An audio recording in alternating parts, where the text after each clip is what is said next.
আমরা জানি দুনিয়ার জমিন থেকে 10 জন সাহাবা তারা দুনিয়ার জমিনে জান্নাতের সার্টিফিকেট নিয়ে দুনিয়ার জমিন থেকে বিদায় নিয়েছিল। তার ভিতরে একটা সাহাবা ছিলেন যার নাম হযরত জুবায়ের ইবনে আওয়াম রাদিয়াল্লাহু তাআলা আনহু। জুবায়ের ইবনে আওয়াম রাদিয়াল্লাহু তাআলা আনহু হুজুর যখন ইন্তেকাল করে,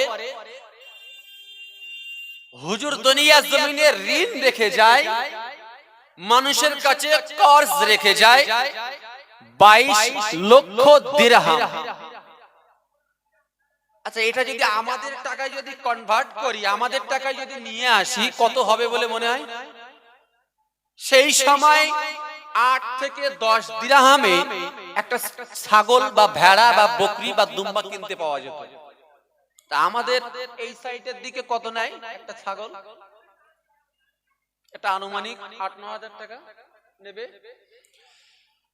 তো ওই সাহাবা হযরত জুবায়ের ইবনে আওয়াম রাদিয়াল্লাহু তাআলা আনহু হুজুর দুনিয়ার জমিনে 22 লক্ষ দিরহাম দেনা রেখে দুনিয়ার জমিন থেকে ইন্তেকাল করলেন। কিন্তু দেখা যাচ্ছে 10 জন সাহাবার লিস্টের ভিতরে তার নাম রয়েছে। তাহলে এটা কিভাবে সম্ভব হয়? যেটা আমাদের টাকায় 22 লক্ষ টাকা যদি আমাদের টাকায় যদি কনভার্ট করি, তাহলে 222 কোটি টাকা দাঁড়ায়। কত বাবু? 222 কোটি টাকা ঋণ রেখে গহীন কবরের বাসিন্দা হয়েছে, তাও দুনিয়াতে জান্নাতের সার্টিফিকেট পেয়েছে। তাদের টাকা মনে হচ্ছে খুব কম ছিল।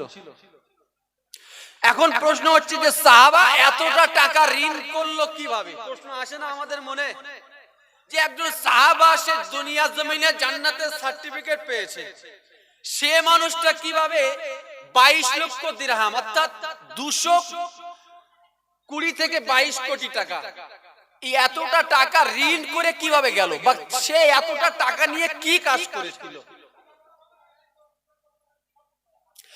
এ নওজওয়ান যুবকেরা, ছেলেরা, বাচ্চারা, পর্দানশীনা মা বোনেরা, একটুখানি শুনে যান রাতের বেলা আল্লাহ পাকের প্রাণপ্রিয় সাহাবা হযরত জুবায়ের ইবনে আওয়াম রাদিয়াল্লাহু তাআলা আনহু দুনিয়া জমিন থেকে বিদায় নিলেন।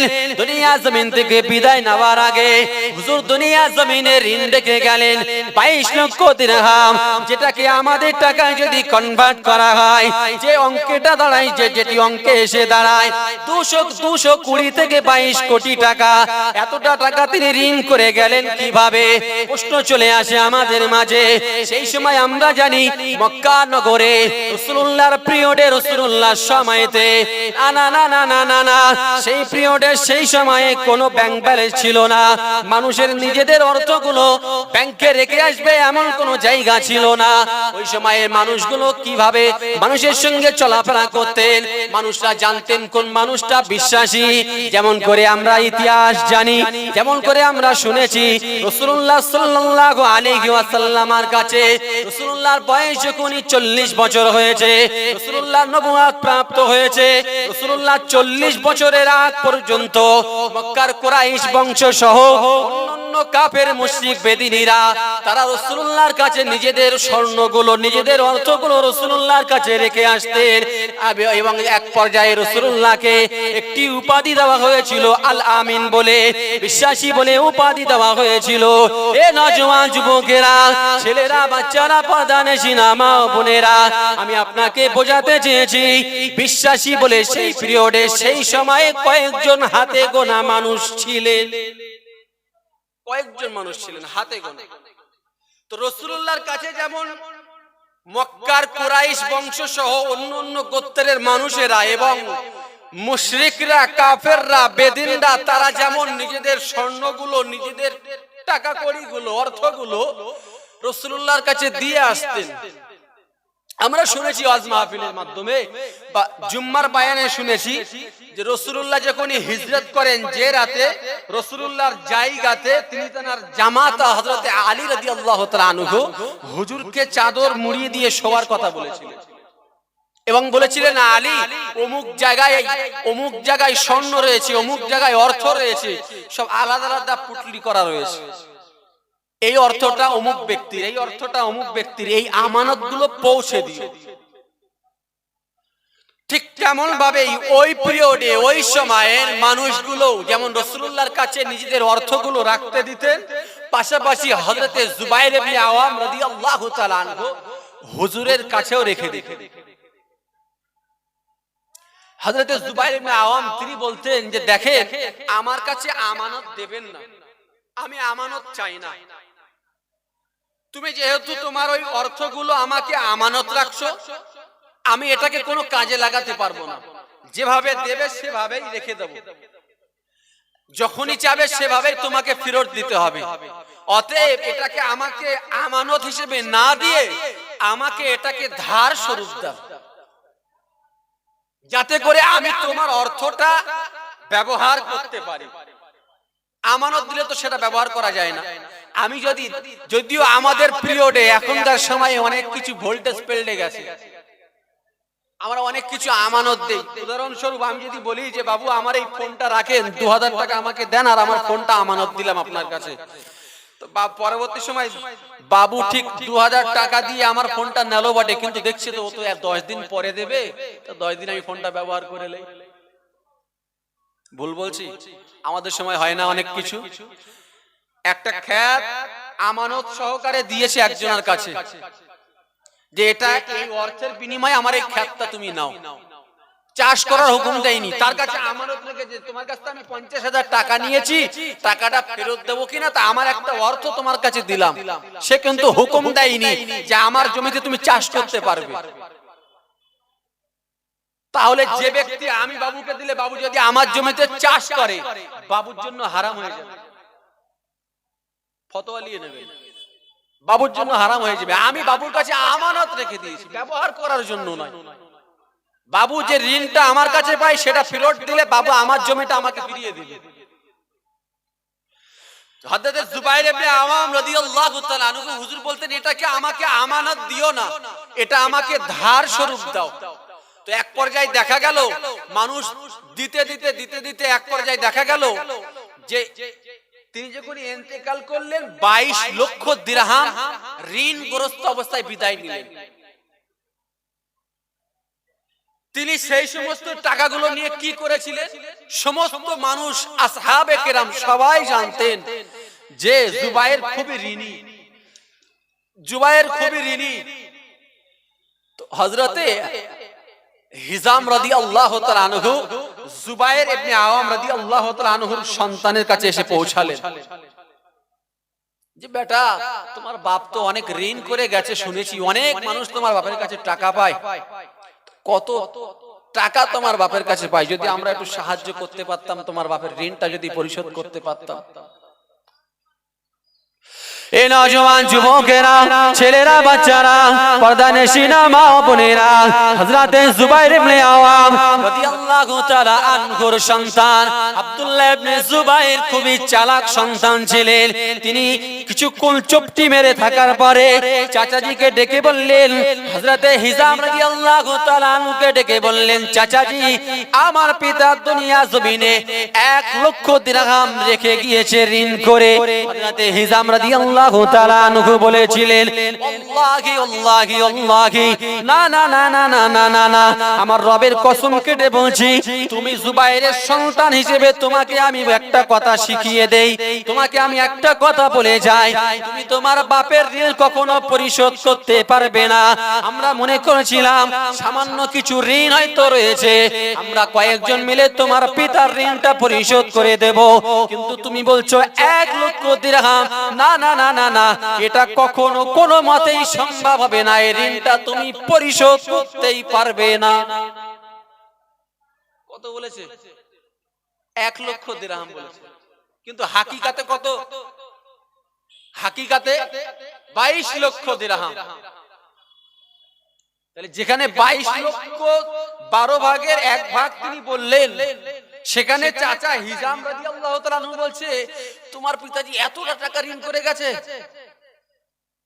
এখন প্রশ্ন হয়তো দুই একজনের মনে খটকা লাগতে পারে যে সাহাবার সন্তান কিভাবে মিথ্যা কথা বলে, 22 লক্ষের জায়গায় 1 লক্ষ কিভাবে বলে?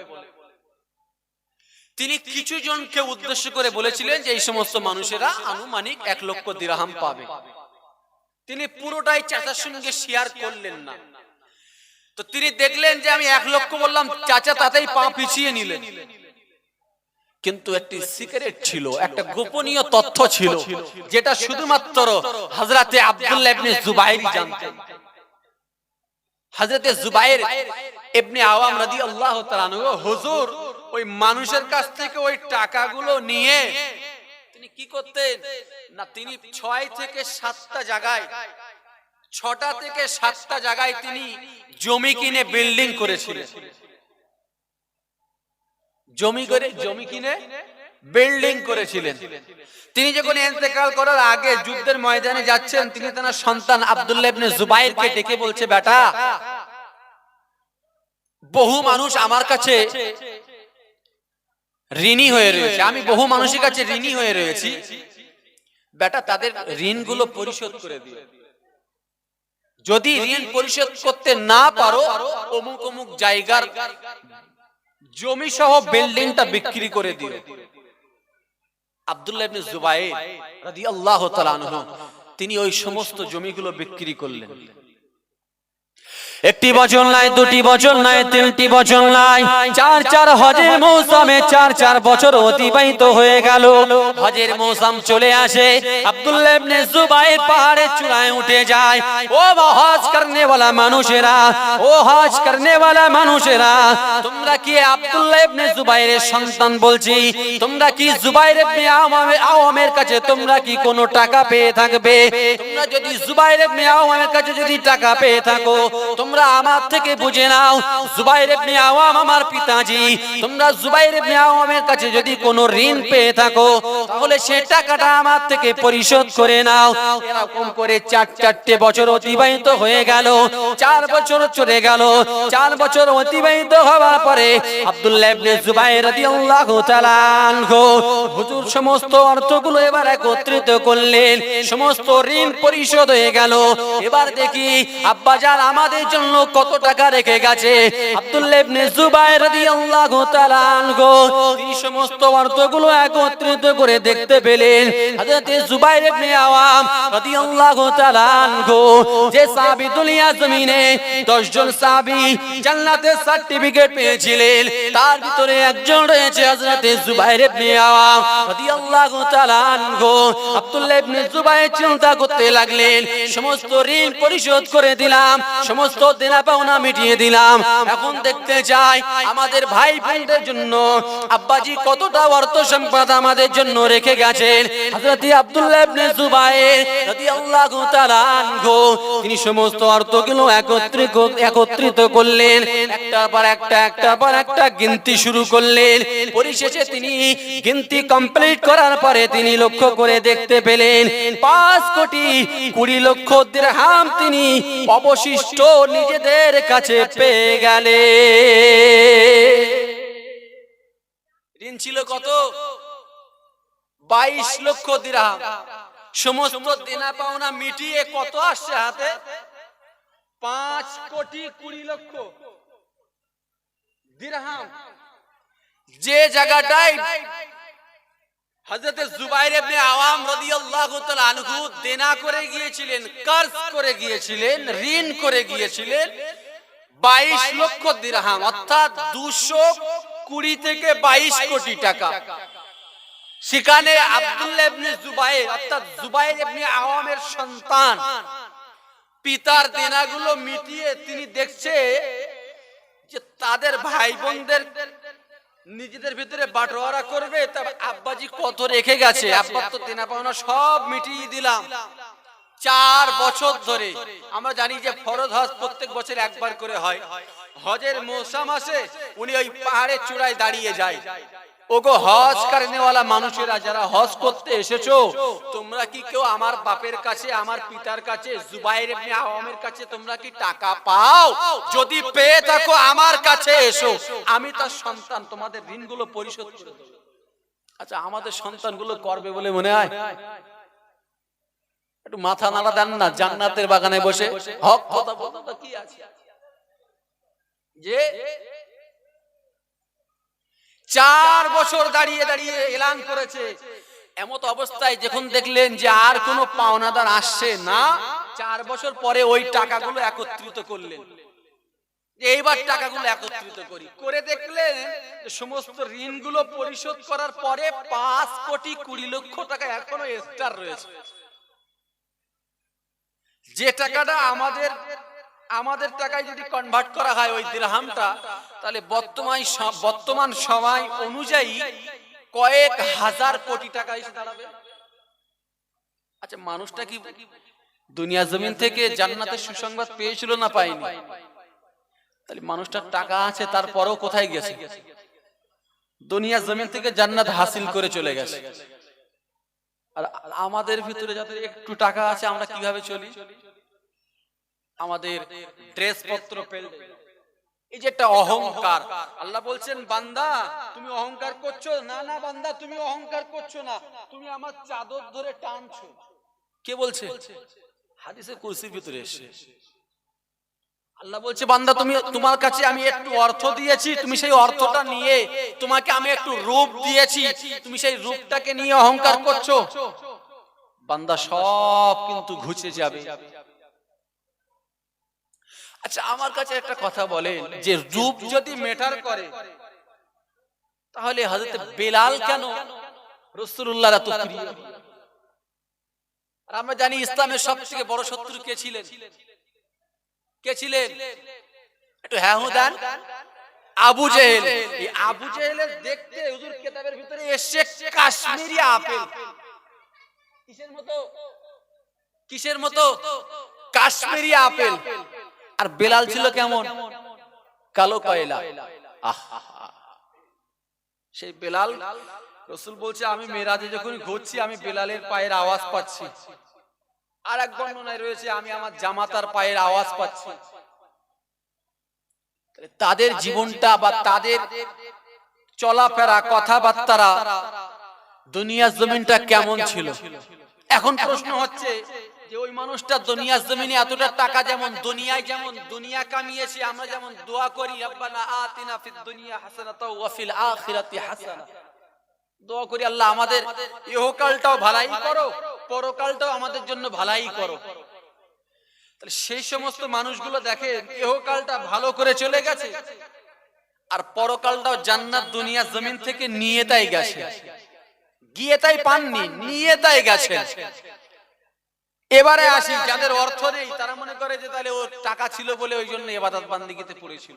না, আমরা জানি হযরত তালহা রাসূলুল্লাহ সাহাবা, হযরত তালহা রাদিয়াল্লাহু তাআলা আনহু, যে মানুষটা ফজরের নামাজে আসতেন সবার শেষে আর দৌড়ে চলে যেত। নামাজ শেষ, রাসূলুল্লাহ সালাম যেই ফিরাবেন, সঙ্গে সঙ্গে তালহা এক দৌড়ে চলে যাবে। একটা দিন, দুটো দিন, তিনটে দিন অতিবাহিত হতে লাগলো। রাসূলুল্লাহ একের পর এক সাহাবার মুখ থেকে শুনতে লাগলো, হুজুর তালহা প্রতিনিয়ত শেষে এসে পৌঁছায়, আর নামাজ শেষ হওয়ার পরেই তালহা ছুটে চলে যায়। রাসূলুল্লাহ সাহাবাদের মাঝে ঘোষণা দিলেন, আগামীকাল ফজরে যখনই তালহা আসবে, তালহার কান পর্যন্ত একটা শব্দ পৌঁছে দেবে, রাসূলুল্লাহ তোমার সঙ্গে দেখা করতে যায়। এমন অবস্থায় পরের দিন চলে আসলো। তালহা একেবারে নামাজ দাঁড়াবে তার কিছুক্ষণ আগে চলে আসলেন। এমত অবস্থায় সাহাবে কেরামের মধ্য থেকে কোন এক সাহাবী হযরত তালহাকে ডেকে বললেন, তালহা, রাসূলুল্লাহ তোমাকে অপেক্ষা করতে বলেছে, রাসূলুল্লাহ তোমাকে একটু অপেক্ষা করতে বলেছে। হযরত তালহা রাদিয়াল্লাহু তাআলা আনহু হুজুর আমার সালাম ফিরালেন। হুজুরের সঙ্গে সঙ্গে তালহা সালাম ফিরালেন। এমত অবস্থায় তালহা রাদিয়াল্লাহু তাআলা আনহু অন্য দিনের তুলনায় আর বাড়িতে ফিরে যায় না, ছুটে পালিয়ে যায় না। রাসূলুল্লাহ সালাম শেষ করলেন, দোয়া শেষ করলেন, দোয়া দরুদ জিকির আজকার শেষ করলেন। হযরত তালহাকে ডেকে বললেন, বাবা তালহা এদিকে চলে এসো বাবা। রাসূলুল্লাহর সামনে তালহাকে বসিয়ে দিলেন। ও বাবা তালহা, আমি কি তোমার সঙ্গে কোনো বেয়াদবি করেছি? রাসূলুল্লাহ আল্লাহর কোন কথাই কি তুমি আঘাত পেয়েছো বাবা?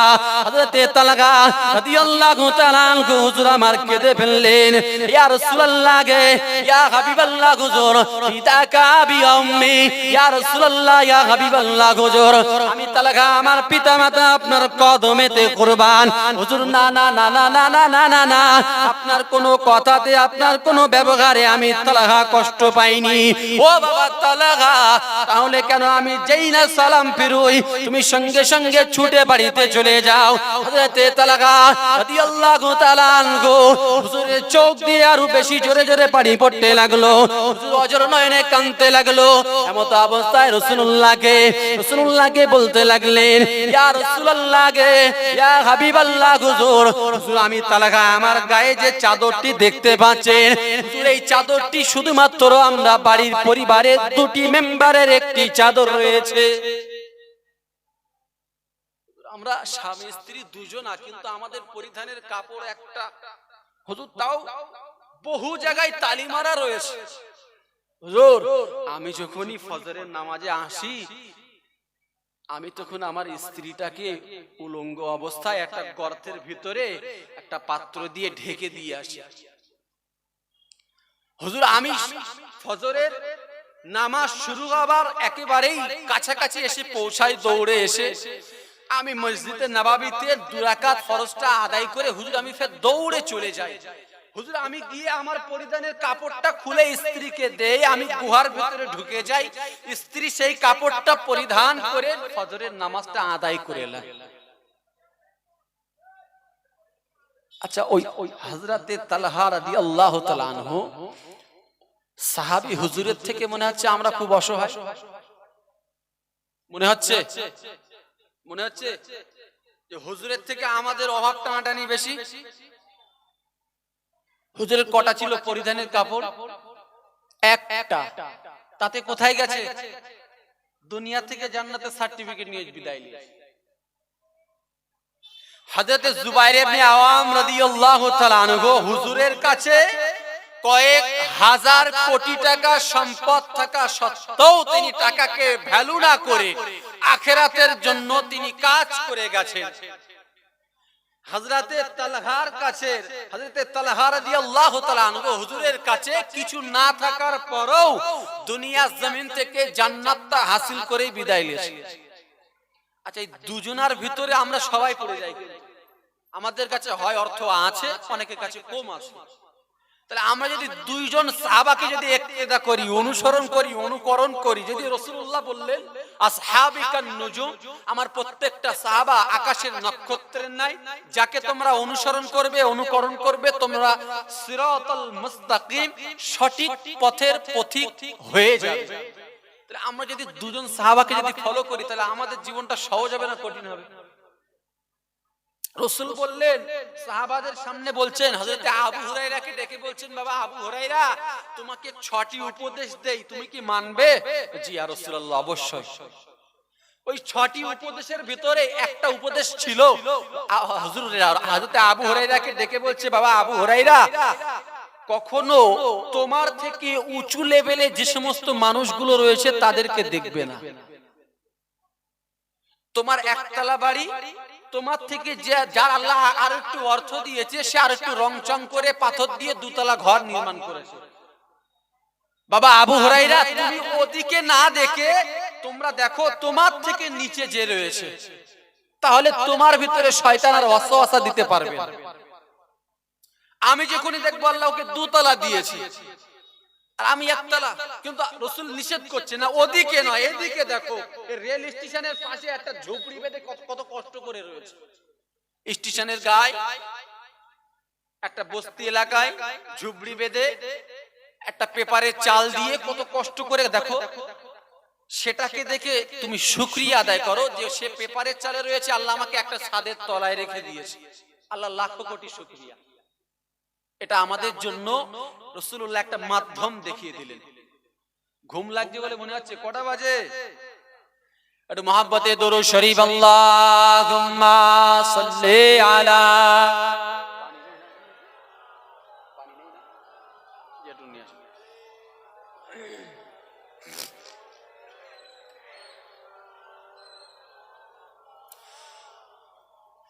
মেঘে এসে ছায়া করে নূর নবীজির মাথাতে, সর্প এসে হাওয়া করে মোর নবীজির গায়েতে। লাজুক নবী চারদিকে চায়, লাজুক নবী চারদিকে চায়, আশিকেরও সাকিনা দিন দুনিয়ার বাদশাহ সেজে তাজদারে মদিনা।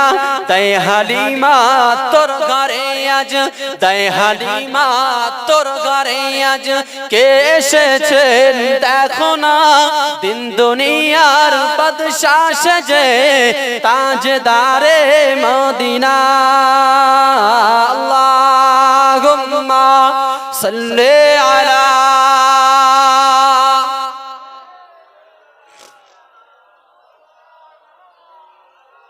ওয়ালা আলি।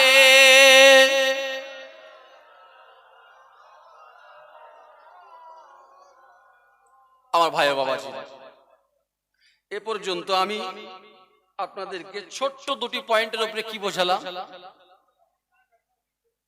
বহু ওয়াজ শুনেছেন, বহু জিন্দগিতে ওয়াজ মুখস্থ হয়ে গেছে, কিন্তু আজকে ওয়াজ না, আজকে আপনাদেরকে ক্লাসের মতন বোঝানোর চেষ্টা করছি। বাবু অসুবিধা হচ্ছে নাকি একটু ঘুরিয়ে দেই? ঘুরিয়ে দেব। আমরা ইসলামটাকে পেয়েছি সহজে, সহজে পাইনি। মায়ের পেট থেকে চলে এসেছি, মা বলছে নাম কি? না আব্দুল কাদের। তার মানে কি বোঝা গেল? মুসলিম। ইসলাম গ্রহণ করেছে, মুসলিম মায়ের পেট থেকে আসলো, মুসলিম হয়ে গেল। তাহলে আমরা সহজে পেলাম না। বাপ 60 বছর 70 বছর কষ্ট করে কি করলো? সুন্দর একটা পজিশন বা একটা জায়গা যেখান থেকে ইনকাম সোর্সের লাইন খুব সুন্দরভাবে বেরিয়ে আসছে, মাস গেলে কয়েক হাজার হাজার টাকা ইনকাম। আচ্ছা, বাপের মনে হচ্ছে 2-1 দিনের ভিতরে হয়েছে? সময় লেগেছে তো। সন্তান এসে কি বসবে যে বাপ 40 বছর কষ্ট করে এই ব্যবসাটা খাড়া করেছে, যার কারণে আজকে মাসে এত টাকা করে ইনকাম হচ্ছে? সন্তান কি এই কষ্টটা বুঝবে যে বাপ কত কষ্ট করে এটা খাড়া করেছে? কখনোই বুঝবে না। সে বিলাসিতাই চলবে, তার ভিতরে কষ্ট কি জিনিস সে বুঝবে না। কিন্তু ওই সন্তান যদি কষ্ট করে ওই প্রতিষ্ঠানটা খাড়া করতো তাহলে বুঝতো। ঠিক এমন ভাবে আমাদের পিরিয়ডে আমাদের সময়গুলো দেখেন, আমরা সহজে ইসলামটা পেয়েছি। মায়ের পেট থেকে এসেছি, কি নাম? আব্দুল কাদের, আব্দুল জলিল, অমুক তমুক, মুসলিম। সহজে ইসলাম পেয়ে গেলাম। একটু বড় হলাম, খাতনা দিয়ে দিল। আর একটু বড় হলাম, মা জুম্মার দিন মাথায় টুপি জামা পরিয়ে দিয়ে পাঠিয়ে দিল। আমরা মনে করলাম যে এটাই তাহলে ইসলাম, কিন্তু না। ইসলাম তারা বুঝেছে, ইসলামকে মহব্বত তারা করেছে যারা কষ্ট করে ছিনিয়ে নিয়েছে। আমরা জানি রাসূলুল্লাহর সবথেকে বড় দুশমন ছিল, সবথেকে বড় শত্রু ছিল হযরত বলতে লজ্জা লাগে, আবু জেহেল, মূর্খের পিতা। এই আবু জেহেলের বাড়িতে কাজ করতেন একজন দাসী ছিলেন, দাসী। এ নওজওয়ান যুবকেরা, ছেলেরা, বাচ্চারা, পর্দানশীনা মা ও বোনেরা, একটুখানি শুনে যান। রাতের বেলা আবু জেহেলের বাড়িতে কাজ করতেন, মেয়েটির নাম হলো সুমাইয়া। আবু জেহেলের বাড়িতে কাজ করতেন, মেয়েটির নাম হলো সুমাইয়া। সারাটা দিন অক্লান্ত পরিশ্রম করতেন। কাজের ভিতরে যদি কখনো ত্রুটি পেতেন, আবু জেহেল কখনো কখনো বেতের আঘাত করতেন, কখনো কখনো কড়াতে খনি একটার পর একটা পদক্ষেপ তিনি বাড়িয়ে দিতেন। এক পর্যায়ে চলে আসলেন, কিছুটা দিন অতিবাহিত হয়ে গেল। আবু জেহেল রাতের আধারে যখন নিজের হুজরা থেকে বার হলেন, তিনি উকি মেরে লক্ষ্য করে দেখতে পেলেন সুমাইয়ার ঘরের দরজাটা খোলা রয়েছে। সুমাইয়া ঘরেতে নাই, সুমাইয়ার ঘরের দরজাটা খোলা রয়েছে। এমত অবস্থায় আবু জেহেল মনে মনে চিন্তা করতে লাগলেন, সুমাইয়ার প্রতি আমি সারাটা দিন যে অত্যাচারের রোলারটা চাপিয়ে দেই, আমি যে সারাটা দিন তার উপরে বেতের আঘাত মারি, সুমাইয়ার প্রতি আমি যে এতটা অত্যাচারের রোলার চাপিয়ে দেই, সুমাইয়া হয়তো আমার অত্যাচারটা সহ্য করতে না পেরে সুমাইয়া হয়তো রাতের আধারে চুরি করে পালিয়ে গেছে। আবু জেহেল গুটি গুটি পায়ে সুমাইয়ার ঘর পর্যন্ত পৌঁছে গেলেন। তিনি লক্ষ্য করে দেখতে পেলেন সুমাইয়া ঘর থেকে পালিয়ে যায় না, সুমাইয়া ঘর থেকে পালিয়ে যায় না। সুমাইয়া ঘরেতে বসে বসে বসে বসে বিড়বিড় বিড়বিড় করে মুহাম্মাদের প্রতি নাজিল হওয়া কালিমা, মুহাম্মাদের প্রতি মুহাম্মাদের কালিমা, মুহাম্মাদের প্রতি ঈমান নিয়ে এসে মুহাম্মাদের জিকির আজগার করছে, মুহাম্মাদের রবের প্রতি ঈমান নিয়ে এসে মুহাম্মাদের রবের প্রতি ঈমান নিয়ে এসে মুহাম্মাদের রবের প্রতি জিকির আজগার করছে। আবু জেহেল যখন এই দৃশ্যটা দেখতে পেলেন, আবু জেহেল প্রচন্ড হারে রেগে গেলেন। তিনি কোনো কথাই বলতে পারলেন না। এমত অবস্থায় সকাল হতে দেরি, আবু জেহেল সুমাইয়াকে ডাক দিতে দেরি হলো না। আয় সুমাইয়া, তুমি নাকি মুহাম্মাদের কালমা প্রতি দীক্ষা নিয়েছো, তুমি নাকি মুহাম্মাদের প্রতি ঈমান নিয়ে এসেছো, তুমি নাকি মুহাম্মাদের রবকে রব বলে মেনে নিয়েছো, আমাদের ধর্ম থেকে নাকি তুমি পরিত্যাগ করেছো। এমত অবস্থায় আবু জেহেল সুমাইয়ার সামনে দাঁড়িয়ে সুমাইয়া আবু জেহেলকে ডেকে বলবে, হ্যাঁ আমি মুহাম্মাদের প্রতি ঈমান নিয়ে এসেছি। এই হ্যাঁ বলাটা বা জি বলাটার জন্য আমাদের মতন ঈমান থাকলে হবে? কার সামনে বলবে? আবু জেহেলের সামনে, যে ইসলামের সব থেকে বড় শত্রু, ইসলামের সব থেকে বড় দুশমন, তার ঘরের দাসী সুমাইয়া। সেই সুমাইয়া রাতের আধারে চুরি করে কি করছে? কালেমা পড়ছে, রাসূলুল্লাহর প্রতি দরুদ পড়ছে, আল্লাহর প্রতি জিকির আজগার করছে, ইবাদত বন্দেগী করছে। আবু জেহেল হঠাৎ করে দেখে অবাক হয়ে গেলেন। দেখবেন আমাদের সমাজে কিছু মানুষ রয়েছে, হট করে রেগে গেলে কিছু বলতে পারে না, স্থির হয়ে যায়। বহু মানুষ রয়েছে হট করে রেগে গেলে কিছু বলতে পারে না, স্থির হয়ে যায়। তো আবু জেহেল এতটা রেগে গেলেন, কিছু বললেন না, কাম ব্যাক করলেন সঙ্গে সঙ্গে। সকাল হতে দেরি, সুমাইয়াকে ডাকতে দেরি হলো না। সুমাইয়া, তুমি নাকি মুহাম্মাদের প্রতি ঈমান নিয়ে এসেছো, মুহাম্মাদের রবের প্রতি ঈমান নিয়ে এসেছো। আবু জেহেলের সামনে সুমাইয়া দাঁড়িয়ে হ্যাঁ বলবে। কতটা ঈমান মজবুত না থাকলে হ্যাঁ বলার অধিকার বা সাহস আসে? আমাদের কেউ যদি একটা গান ধরে, একটা যদি টানা মাল ধরে যদি বলে যে পড় বা বল, রাধে রাধে, হরে কৃষ্ণ, জয় শ্রীরাম, আচ্ছা বাবু আমরা কি লেট করবো বলে মনে হচ্ছে? কারণ মাল তো আমার এখানে, মাল কোথায়? মাথায় লাগিয়ে রেখেছে, এখন না বললে কোনো উপায় নেই। কিন্তু সুমাইয়া আবু জেহেলের সামনে দাঁড়িয়ে রয়েছে। আবু জেহেল হুঙ্কার দিয়ে সুমাইয়াকে বলছে, সুমাইয়া তুমি মুহাম্মাদের প্রতি ঈমান নিয়ে এসেছো, মুহাম্মাদের রবের প্রতি ঈমান নিয়ে এসেছো। সুমাইয়া জানে যে আমার এই শেষ পদক্ষেপ, আমার আর সামনে আগানোর আর কোনো সুযোগ নেই। তিনি ঈমানের মজবুত তার কতটা ছিল, তিনি লিল্লাহিয়াতের উপরে ভরসা রেখে আল্লাহর উপরে তাওয়াক্কুল করে আবু জেহেলের মুখের দিকে তাকিয়ে বলল, নাম, হ্যাঁ বালা, অবশ্যই আমি মুহাম্মাদের প্রতি ঈমান নিয়ে এসেছি। আবু জেহেল তো আরো রেগে গেল। প্রথমে কিছু বলতেই পারছিলেন না রাগের দাপটে, এখন আরো রেগে গেলেন। আবু জেহেল নিজের চেলা চামটা গুলো ডাক দিয়ে বললেন, এ আমার সাথী সঙ্গীরা, তোমরা সুমাইয়াকে নিয়ে চলে যাও, সুমাইয়াকে আমার সামনে থেকে নিয়ে চলে যাও।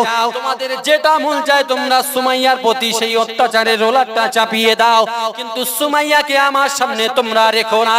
এমত অবস্থায় আবু জেহেলের চেলা চামটা গুলো সুমাইয়াকে নিয়ে চলে গেলেন, সুমাইয়াকে নিয়ে চলে গেলেন। সুমাইয়ার হাত দুটো বাঁধলেন, সুমাইয়ার পা দুটো বাঁধলেন। এমত অবস্থায় সুমাইয়াকে পাগলা ঘোড়ার সাথে বেঁধে দেওয়া হলো। সুমাইয়াকে পাগলা ঘোড়ার সাথে বেঁধে দিয়ে মক্কার মরুভূমিতে পাগলা ঘোড়াকে লেলিয়ে দেওয়া হলো।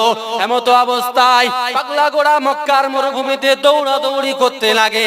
সুমাইয়ার শরীর থেকে চামড়া উঠতে লাগে, সুমাইয়ার শরীর থেকে চামড়াগুলো পৃথক হতে লাগে। এক পর্যায়ে দেখা গেল সুমাইয়ার শরীর থেকে চামড়া উঠতে উঠতে সুমাইয়ার টোটাল শরীরটা রক্তে রক্তিত হয়ে গেল। আবু জেহেলের চেলা চামটা গুলো ডাক দিয়ে বলে, এ সুমাইয়া, এখনো তোমাকে অফার দেওয়া হচ্ছে, এখনো তোমাকে সুযোগ করে দেওয়া হচ্ছে। সুমাইয়া, তুমি যদি মুহাম্মাদের থেকে রিটার্ন আসো, তুমি যদি মুহাম্মাদের রব থেকে যদি ফিরে আসো, তোমাকে এই অবস্থায় এক্ষুনি ছেড়ে দেওয়া হবে। কিন্তু সুমাইয়া, তুমি যদি মুহাম্মদ থেকে ফিরে না চলে আসো, তোমাকে এর থেকে কঠিন শাস্তি বাড়িয়ে দেওয়া হবে। টোটাল শরীর থেকে আস্তে আস্তে চামড়া উঠতে লেগেছে, পাগলা ঘোড়ার সাথে বেঁধে দিয়েছে, হাত বাঁধা পা বাঁধা পাগলা ঘোড়ার সঙ্গে বেঁধে দিয়েছে। কতটা ঈমান মজবুত না থাকলে কিন্তু এতটা টর্চার সহ্য করার পরে তারা দুনিয়ার জমিনে জান্নাতের সার্টিফিকেট, জান্নাতের সুসংবাদ, জান্নাতকে হাসিল করে এমনি এমনি যায়নি কো। যে আমাদের মতন 5 ওয়াক্ত নামাজ পড়লো কি, আমাদের মতন সময় হলো কাজ কাম ফাঁক করে যদি একটু সময় পেলাম মাগরিবের নামাজে গেলাম, তাও যদি না যেতে পারলাম অন্তত জুম্মার দিন গিয়ে হাজির দিলাম, এমনটা তো নয়। তাদের শরীরের রক্তগুলো ঝরাতে হয়েছে ইসলামের জন্য, আর আমরা সহজে পেয়েছি। সহজে পাওয়া জিনিস কদর থাকে না, সহজে পাওয়া জিনিস কখনো মানুষ তার কদর বোঝে না, যেটাকে কিভাবে নিতে হবে, কিভাবে মানতে হবে, কিভাবে যত্ন নিতে হবে, মানুষ তার কদর বোঝে না। আবু জেহেলের চেলা চামড়ারা সুমাইয়াকে ঘোড়ার পিঠ থেকে, ঘোড়ার পেছন থেকে খুলে নিয়ে এসে মরুভূমির উপরে শুইয়ে দিলেন। এমত অবস্থায় সুমাইয়ার পিঠের উপরে একটা বড়খানি পাথর চাপিয়ে দিলেন। সুমাইয়াকে, তারপরও সুমাইয়ার ঠোঁটগুলো বিড়বিড় করে নড়ছে। আবু জেহেলের চেলা চামড়াগুলো কি করলেন? বাবাজি, এ নওজোয়ান যুবকেরা, আমরা ঈমান নিয়ে এসেছি, তারা ঈমান নিয়ে এসেছিল, আমাদের ভিতরে তাদের ভিতরে কেমন পার্থক্য রয়েছে দেখেন। সুমাইয়া যখনই, সুমাইয়ার সমস্ত শরীর থেকে রক্ত রক্তিত হয়ে রয়েছে, এমন অবস্থায় সুমাইয়াকে মরুভূমির উপরে শুইয়ে দিয়ে বড়খানি একখানা পাথর সুমাইয়ার পেটের উপরে চাপিয়ে দিলেন, যাতে করে সুমাইয়া নড়াচড়া না করতে পারে। এমন অবস্থায় আবু জেহেলের চেলা চামড়াগুলো লক্ষ্য করে দেখতে পেলেন সুমাইয়ার শরীরটা স্থির রয়েছে, কিন্তু সুমাইয়ার মুখটা স্থির করে রাখা যায় না। সুমাইয়ার মুখটা বিড়বিড় করে যেন কি একটা বলতে লাগে। আবু জেহেলের চেলা চামড়াগুলোর ভিতরে একজন মাথাটা নিচু করে সুমাইয়ার মুখের কাছে লাগালেন। শুনতে পেলেন তিনি মুহাম্মাদের প্রতি দরুদ জপছেন, মুহাম্মাদের রবের প্রতি তাসবিহ তাহলিল করছেন। এমন অবস্থায় আবু জেহেলের চেলা চামড়াগুলো ওই মরুভূমির মাটি নিয়ে, মরুভূমির বালু নিয়ে সুমাইয়ার মুখেতে ঠেসে দিলেন, যাতে করে সুমাইয়া মুখ দিয়ে যেন রবের জিকির, মুহাম্মাদের প্রতি দরুদ, মুহাম্মাদের শানে, মুহাম্মাদের মহব্বতে যেন মুহাম্মাদের প্রতি দরুদ না পড়তে পারে। এমন অবস্থায় সুমাইয়া চোখ দুটো আসমানের দিকে উঠে গেল। সুমাইয়া জানো চোখের ইশারায় আমার আল্লাহর সাথে কথোপকথন করছে। সুমাইয়া আকাশের দিকে তাকিয়ে, সুমাইয়া আকাশের দিকে তাকিয়ে আমার আল্লাহকে যেন চোখের ইশারায় বলছেন, আল্লাহ পাক, আল্লাহ পাক, আমি সুমাইয়া, আমার জবানটা, আমার শরীরটা, আমার জানটা যতক্ষণ রয়েছে, আমার অন্তরের ভিতরে, আমার অন্তরের ভিতরে আমার জানটা যতক্ষণ রয়েছে, আল্লাহ পাক আমার জানটা দুনিয়ার মাঝে যতক্ষণ রেখে দিয়েছে, ততক্ষণ যেন আমার জবান দিয়ে যেন আপনার প্রতি জিকির আজগার, আপনার নবীর প্রতি দরুদ যেন পড়তে পড়তে বিদায় নেই। আল্লাহ পাক আপনার হাবিব মসজিদে নববীতে বলেছে, আমি সুমাইয়া শুনেছি আপনার হাবিব মসজিদে নববীতে একটি ঘোষণা করেছিলেন, মান কানা আখিরু কালামিহি লা ইলাহা ইল্লাল্লাহ ফাদখালাল জান্নাহ। আমার রাসূলুল্লাহ সাহাবে কেরামদের সামনে বলেছিলেন, বাবা সাহাবারা, যে মানুষটা শেষ বাক্য হয়ে যাবে লা ইলাহা ইল্লাল্লাহ, আমি রাসূলুল্লাহ স্বয়ং তার জন্য জান্নাতের জামিনদার হয়ে গেলাম। মন খুলে বলে, কে জামিনদার হলো? রাসূলুল্লাহ জামিনদার হয়ে গেলেন। সুমাইয়া আল্লাহর কাছে চোখের ইশারায় যেন বলছে, আল্লাহ আমার এই ঠোঁটটা একটু তুমি ভালো রেখে দাও, এরা আমার মুখের ভিতরে বালি ঠেসে দিয়েছে, আল্লাহ আমি মুখ আর নাড়াতে পারছি না, আল্লাহ আমার এই অন্তরের ভিতরে কলবটা জারি করে দেন, আল্লাহ মৃত্যুর আগ পর্যন্ত পর্যন্ত যেন আপনার প্রতি জিকির আজকার, আপনার হাবিবের প্রতি দরুদ পড়তে পড়তে যেন বিদায় নিতে পারি। কারণ আপনার নবী সোনার জবানে বলে গেছে, যে মানুষটার শেষ বাক্য হয়ে যাবে কালেমা লা ইলাহা ইল্লাল্লাহ মুহাম্মাদুর রাসূলুল্লাহ, রাসূলুল্লাহ স্বয়ং বলছেন ফাদাখালাল জান্নাত, তার জন্য আমি রাসূলুল্লাহ জান্নাতের জামিনদার হয়ে গেলাম, জান্নাতে প্রবেশ তার জন্য আমি দায়িত্ব নিলাম। আল্লাহ আমার এই ঠোঁটটা চালু রেখে দেন। আচ্ছা, তাদের মতন কি আমরা কষ্ট করেছি বলে মনে হচ্ছে? চাচা নামাজে দাঁড়িয়েছে, পায়ে হঠাৎ একটা মশা বসে, চাচা দাঁড়ানো অবস্থায় ঝুঁকে গিয়ে সেই মশাটা মারতে গেল। এরকম ঘটেছে বলে মনে হচ্ছে?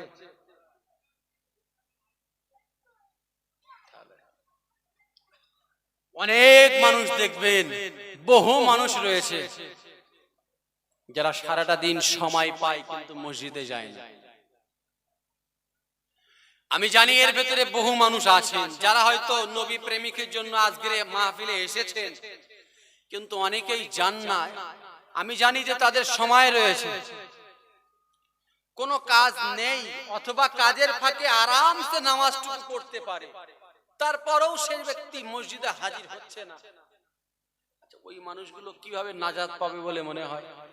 রাসূলুল্লাহর সামনে দাঁড়াতে গেলে কিছু তো নিয়ে দাঁড়াতে হবে, যে হুজুর আমি এই এতটুকু নিয়ে এসেছি, হুজুর আমার এই এতটুকু শূন্যস্থান ফাঁকা রয়েছে, হুজুর আমি দুভাগ জায়েত করে কষ্ট করে নিয়ে এসেছি, এক ভাগ ফাঁকা, যার কারণে আজকে আমাকে জাহান্নামে যেতে হচ্ছে, হুজুর আমার জন্য একটু সুপারিশ করেন।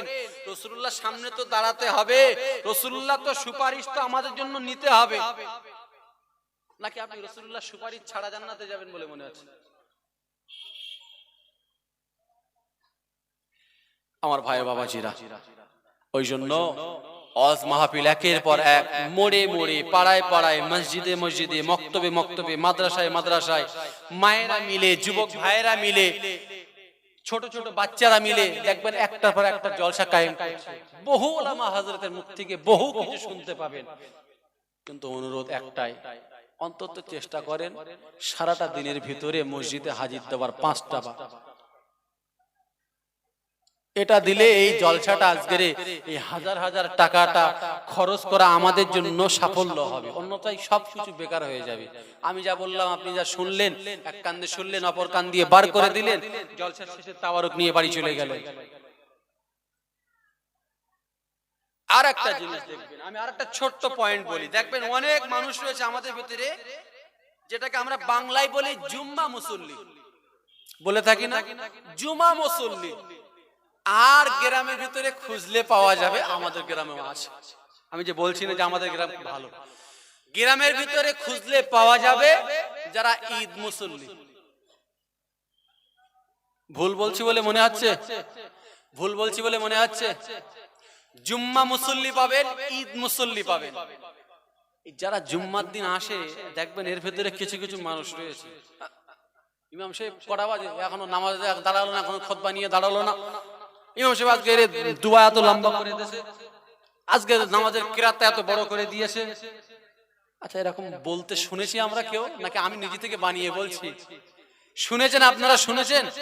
দেখবেন সারা সপ্তাহ মসজিদে যায় না, ফজর গুলি মারুক, ঠিক জুম্মার দিন গিয়ে ইমাম সাহেব কোথায় কি করেছে, কোথায় কি রেখেছে, কোথায় কিভাবে করছে সেগুলো ধরছে।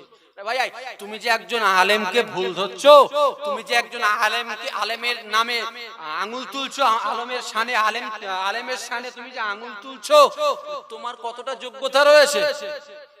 আমি আগে নিজেকে দেখবো যে আমার ভিতরে কতটা যোগ্যতা রয়েছে, আমি আগে আমারটা দেখবো যে আমার ভিতরে কি রয়েছে আর তার ভিতরে কি রয়েছে। সব হুজুর ভালো হবে এমনটা নয়। আমরা জানি বা শুনেছি উলামা ওয়ারাসাতুল আম্বিয়া, রাসূলগণদের ওয়ারিস হলেন উলামা হযরত। অতএব রাসূলগণরা যে সমস্ত কাজ, রাসূল নবীগণরা যে সমস্ত কাজ দুনিয়া জমিনে করে গেছেন, তার হয়তো পুরোটা না করতে পারলো উলামা হযরতগণ, তানারা কিছু কিছু অংশ আপনাদের মাঝে করে থাকে, যার কারণে বলা হয় আল উলামা ওয়ারাসাতুল আম্বিয়া, উলামারা হলেন নবীগণদের ওয়ারিস। সেই মানুষটার সামনে যদি আমি একটা কটু কথা বলি, তাহলে আমার তো সেই তার পিছনে তথ্য রাখার দরকার আছে না নাই? কিন্তু এই সমস্ত জিনিসগুলো আমরা কি ভাবি? কখনো ভাবি বলে মনে হচ্ছে? কারণ কি বলেন তো? সহজে ইসলাম পেয়েছি, সহজে ইসলাম পেয়েছি। রাসূলুল্লাহ কাবা চত্বরে হেলান দিয়ে বসে রয়েছেন, এমত অবস্থায় সাহাবা গেলেন। এক সাহাবা গিয়ে বললেন যে হুজুর, হুজুর, কাফেরদের অত্যাচার আর সহ্য করতে পারছি না হুজুর, আপনি একটু আল্লাহর কাছে দোয়া করেন না, আল্লাহ যাতে আমাদের কষ্টগুলো একটু মওকুফ করে দেয়, সহজ করে দেয়। রাসূলুল্লাহ খুব রেগে গেলেন। জামে তিরমিজির ভিতরে রাসূলুল্লাহ সূরাত বায়ান করতে করতে রাসূলুল্লাহর এই দুই ভুরুর বায়ান এসেছে, ধনুকের মতন একটু বেঁকানো। আর রাসূলুল্লাহ দুই ভুরুটা একত্রিত ছিলেন না, একটু পৃথক ছিলেন। দেখবেন অনেকের ভুরু একত্রিত হয়ে থাকে, আমরা দেখেছি। রাসূলুল্লাহ ধনুকের মতন একটু বেঁকানো, একত্রিত ছিলেন না, আলাদা ছিলেন। আর ঠিক মিডল পয়েন্টটা রাসূলুল্লাহ একটা শিরা দেখা যেত, যে শিরাটা সাধারণ অবস্থায় সবুজ রং মতন দেখা যায়। আর অন্য সময় সাহাবারা বুঝতে পারতেন কিভাবে যে রাসূলুল্লাহ যখনই প্রচন্ড রেগে যেতেন, রাসূলুল্লাহর ওই কপালের দুই ভুরুর মাঝখানে মিডল পয়েন্টের ওই রগটা, ওই শিরাটা লাল হয়ে যেত। রাসূলুল্লাহ সাহাবায়ে কেরাম তখন বুঝতে পারতেন যে রাসূলুল্লাহ প্রচন্ড রেগে গেছেন। রাসূলুল্লাহ সঙ্গে সঙ্গে দাঁড়ালেন, জানো তোমাদের আগে যে সমস্ত মানুষেরা এসেছিল তারা কত কষ্ট করে ঈমান নিয়ে এসেছে। তোমাদের হয়তো একটা পাথরের আঘাত খেতে হচ্ছে, তারা নিজেকে করাত দিয়ে দ্বিখণ্ডিত করে ইসলামের উপরে টিকে থেকেছিল। রাসূলুল্লাহ সাহাবায়ে কিরামদের মাঝে বর্ণনা করতে লাগলেন, অতীত যুগে বনি ইসরাইলের যুগের এক বাদশা ছিলেন, যে বাদশার দরবারে এক জাদুকর ছিল। যে জাদুকর জাদু শিখাতো মানুষকে, যে জাদুকর মানুষের প্রতি জাদু করত, সেই জাদুকরের আস্তে আস্তে কি হলো, বয়স হতে লাগলো। বয়স হলে মানুষ কি হয়, পটল তোলে। এমত অবস্থায় জাদুকর বাদশাকে ডেকে বলছে, বাদশা জাহাবানা, আমার তো বয়স হতে গেল, আমি তো পটল তুলবো। এই জাদুর বিদ্যাগুলো তো কাউকে শিখিয়ে যেতে হবে। জাহাবানা, কাউকে একজন শিখিয়ে দেয়, কোন এক যুবককে আমার কাছে পাঠিয়ে দেন, আমি তাকে এই জাদুর বিদ্যাগুলো শিখিয়ে দেই। বাদশার দরবার থেকে হুকুম হয়ে গেল, যাও এক মেধাবী যুবককে আয়োজন করো। এক মেধাবী যুবককে আয়োজন করা হলো। সেই যুবককে বাদশা বলল, যাও তুমি ওই জাদুকরের কাছে গিয়ে জাদুর বিদ্যাগুলো শিখে আসো। এ নওজওয়ান যুবকেরা, ছেলেরা, বাচ্চারা, পর্দানশীনা মা বোনেরা, একটুখানি শুনে যান। রাতের বেলা বাদশার দরবারে জাদুকর যেই না বললেন, বাদশা জাহাবানা, আমার তো আস্তে আস্তে বয়স হতে লাগলো, আমার কাছে একটা ইয়াং জেনারেশনের মধ্য থেকে মেধাবী যুবককে আমার কাছে পাঠিয়ে দেন, যাতে করে আমি আমার জাদুর বিদ্যাগুলো তাকে শিখিয়ে দিতে পারি, জাদুর বিদ্যাগুলো সেই যুবককে শিখিয়ে দিতে পারি। এমত অবস্থায় বাদশা হুকুম করে দিলেন। বাদশার রাজদরবার থেকে হুকুম হয়ে গেল, বাদশার রাজদরবার থেকে প্রহরীরা গিয়ে এক মেধাবী যুবককে আয়োজন করলেন। মেধাবী যুবককে ডেকে বাদশা জাহাবানা বলতে লাগলেন, ও বাবা যুবক, চলে যাও, চলে যাও, বাদশার দরবার থেকে তুমি ওই জাদুকরের দরবারে চলে যাও, জাদুকরের হুজরাতে চলে যাও, জাদুকরের কাছে গিয়ে জাদুর বিদ্যাগুলো জাদুকরের কাছ থেকে শিখে নেবে। এমত অবস্থায় বাদশার হুকুম অনুযায়ী যুবক ব্যক্তিটা রাস্তা দিয়ে হেঁটে হেঁটে হেঁটে হেঁটে জাদুকরের কাছে পৌঁছাতে লাগলেন। এমত অবস্থায় তিনি লক্ষ্য করে দেখতে পেলেন, রাস্তার কিনারায় গাছের নিচে বসে বসে এক পাদ্রী বাবাজি ইসলামের বিধিবিধান গুলো, শরিয়াতের মাসলা মাসাইল গুলো মানুষের সামনে স্থাপন করতে লাগছে। এখন এমত অবস্থায় যুবক ব্যক্তি জাদুকরের কাছে না গিয়ে ওই পাদ্রীর কাছে গিয়ে বসে গেলেন, শরিয়াতের বিধিবিধান গুলো শিখতে লাগলেন। লাগলেন, শরিয়াতের হুকুম আহকাম গুলো শিখতে লাগলেন। এক পর্যায়ে যুবকের মাথায় চলে আসলো, বাদশা তো আমাকে জাদুকরের কাছে পাঠিয়েছে, আমি এখানে পাদ্রীর কাছে বসে রয়েছি, না না না না না না, জাদুকরের কাছে পৌঁছে যেতে হবে। এক পর্যায়ে জাদুকরের কাছে চলে যায়। এমন ভাবে একটা দিন, দুটো দিন, তিনটে দিন অতিবাহিত হতে লাগে। যুবক আমার প্রতিনিয়ত বাদশাহ দরবার থেকে তিনি ওই যুবক ব্যক্তিটা ওই জাদুকরের কাছে পৌঁছে যেতেন। এক পর্যায়ে জাদুকরের কাছে যাওয়ার আগে ওই পাদ্রীর কাছ থেকে তিনি কিছুক্ষণ বসে শরিয়াতের বিধিবিধান গুলো শিখতেন, শরিয়াতের মাসলা মাসাইল গুলো শিখতেন, শরিয়াতের হুকুম আহকাম গুলো শিখতেন, দ্বীনের জ্ঞান ওই পাদ্রীর থেকে নিতেন। এক পর্যায়ে পাদ্রী থেকে দ্বীনের জ্ঞান, জাদুকরের কাছ থেকে কালো জাদুগুলো তিনি শিখতেন। একদিকে ইসলামের জ্ঞান, অপরদিকে জাদুকরের কাছ থেকে কালো জাদুগুলো শিখতেন। এক পর্যায়ে এমন করে কয়েকটা দিন অতিবাহিত হতে লাগলো। আস্তে আস্তে আস্তে যেমন জাদুর বিদ্যা শেখা কমপ্লিট হয়ে গেল, তিনি শরিয়াতের বিধিবিধান গুলো তারা শেখা এবং সব কিছু জানা বোঝা কমপ্লিট হয়ে গেল। এক পর্যায়ে কিছুটা দিন অতিক্রম হয়ে গেল। যুবক ব্যক্তি জঙ্গল দিয়ে হেঁটে হেঁটে হেঁটে হেঁটে তিনি সফর করছেন। এক পর্যায়ে লক্ষ্য করে দেখতে পেল জঙ্গলের বড় এক প্রাণী রাস্তার মিডল পয়েন্টে দাঁড়িয়ে রয়েছে, মানুষের যাতায়াত করতে অসুবিধে হচ্ছে। যুবকের মাথায় চলে আসলো, আজকের আমি পরীক্ষা করব শরিয়াতের জ্ঞান আমার জন্য বেস্ট নাকি জাদুকরের কালো জাদুটা আমার জন্য বেস্ট, কোনটি আমার জন্য উত্তম, কোনটি আমার জন্য মনোনীত, এটা আমি পরীক্ষা করতে চাই। কোনটি সত্য, কোনটি মিথ্যা, কোনটি হক, কোনটি বাতিল, এটা পরীক্ষা করার জন্য ওই যুবক ব্যক্তি একটা পাথর তুললো। পাথরটা তুলে আসমানের দিকে মুখটা তুলে নিল।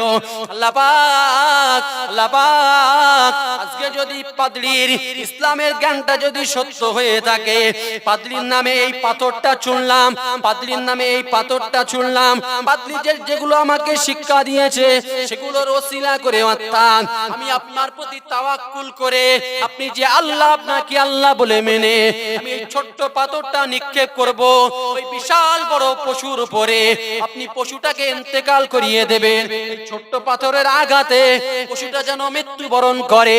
আর যদি কালো জাদুকর নেওয়ালা ওই জাদুকরের জাদুর বিদ্যা যদি সত্য হয়ে থাকে, তাহলে ওই জাদুকরের বিদ্যা যদি মিথ্যা হয়ে থাকে, জাদুর বিদ্যা দিয়ে পশু কখনো মরবে না।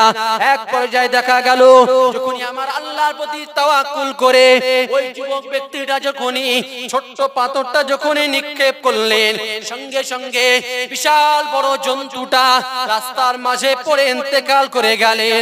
এক পর্যায়ে যুবক ব্যক্তিটা গুটি গুটি গুটি গুটি পায়ে পৌঁছে গেলেন, ওই পাদ্রী বাবাজির কাছে পৌঁছে গেলেন।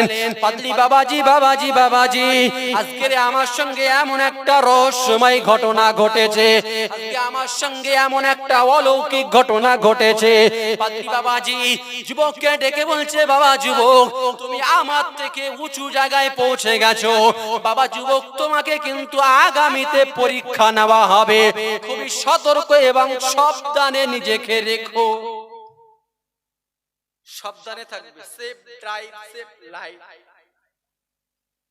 যুবক পাদ্রীর সঙ্গে যখন বললেন, বাবাজি, আপনার থেকে আমি শরিয়াতের বিধিবিধান গুলো নিয়েছি, আর আমি ওই জাদুকরের কাছ থেকে জাদুর বিদ্যাটা নিয়েছি, আমি দুটো জিনিস পরীক্ষা করার জন্য আমি জাদুর বিদ্যাটা নিয়ে যেই পাথরটা নিক্ষেপ করলাম, প্রাণীটা মরল না, বিশাল বড় প্রাণী জঙ্গলের ভিতরে পথটাকে আটকে রেখেছে। কিন্তু আমি যেই আল্লাহর প্রতি তাওয়াক্কুল করে যে পাথরটা নিক্ষেপ করলাম, দেখলাম অমনি ওই ছোট্ট পাথরের আঘাতে বিশাল বড় জন্তুটা ওখানে ইন্তেকাল করলেন। তো পাদ্রী বাবাজি যুবককে ডেকে বলছে, বাবা যুবক, তুমি কিন্তু আমার থেকে তুমি ইবাদত করতে করতে করতে করতে করতে করতে আল্লাহর এতটা মনোনীত হয়ে গেছো যে আল্লাহ তোমার চাওয়া পাওয়াটা কবুল করেছে। এখন প্রশ্ন হচ্ছে, যুবককে তো হুঁশিয়ার দিয়ে দিল যে তোমাকে আগামীতে পরীক্ষা দিতে হবে, আগামীতে তোমাকে পরীক্ষা নেওয়া হবে। কি পরীক্ষা নেওয়া হবে?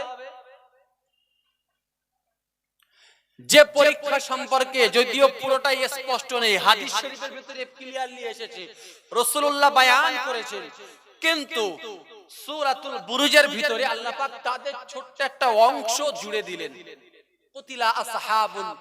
কুতিলা আসহাবুল উখদুদ, গর্তের পার্শ্ববর্তী মানুষগুলোর জন্য আল্লাহ পাকের গজব নাজিল হয়েছে। তো ওই সমস্ত মানুষ কারা আর ওর সাথে সম্পর্ক কি, দুটো না জুড়লে কিছুই বুঝতে পারবেন না। জুড়বো? পুরোটা শুনতে চান কে কে? একটু হাত তোলেন তো। একটু তাকবীর দেন, নারে তাকবীর, নারে তাকবীর, নারে তাকবীর। ওই পেছনের বাবুরা একটু ফাঁকি দিচ্ছে তো, ওই দেখেন বসে আছে চুপটি মেরে। একটু ঘুম ভাঙিয়ে দেন না সকলের, এক্ষুনি তো আমাদের ভাইজান হুজুর আসবে, এখনো তো 1-2 ঘন্টা প্রোগ্রাম চলবে। একটু মন খুলে দেন না। নারে তাকবীর, নারে তাকবীর। সিলসিলায়ে হক ফুরফুরা শরীফ, সিলসিলায়ে হক ফুরফুরা শরীফ, আমার দাদা পীরের হক সিলসিলা, আমার বসিরহাট হুজুরের হক সিলসিলা। নারে তাকবীর। ঘুম ভেঙেছে বলে মনে হচ্ছে। মোহাব্বতে দরুদ শরীফ, আল্লাহুম্মা সাল্লি আলা।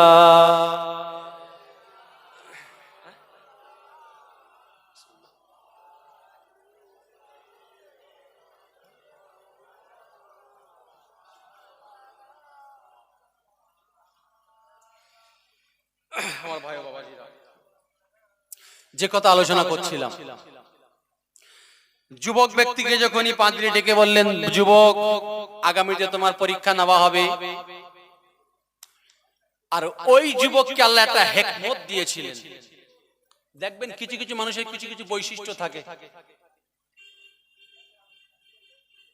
ওই যুবককে কিছুটা হিকমত দেওয়া হয়েছিল। যুবক যদি কোন অন্ধ মানুষ, জন্মগত অন্ধ মানুষের যদি চোখের উপরে হাত বুলিয়ে দিতেন আল্লাহর নাম নিয়ে, আল্লাহ যুবকের ওসিলায় অন্ধ মানুষগুলো চোখের দৃষ্টি ফিরে পেত। কুষ্ঠ রোগ যাদের রয়েছে, যুবক যদি রবের নাম নিয়ে যদি হাত বুলিয়ে দিতেন কুষ্ঠ রোগ ভালো হয়ে যেত।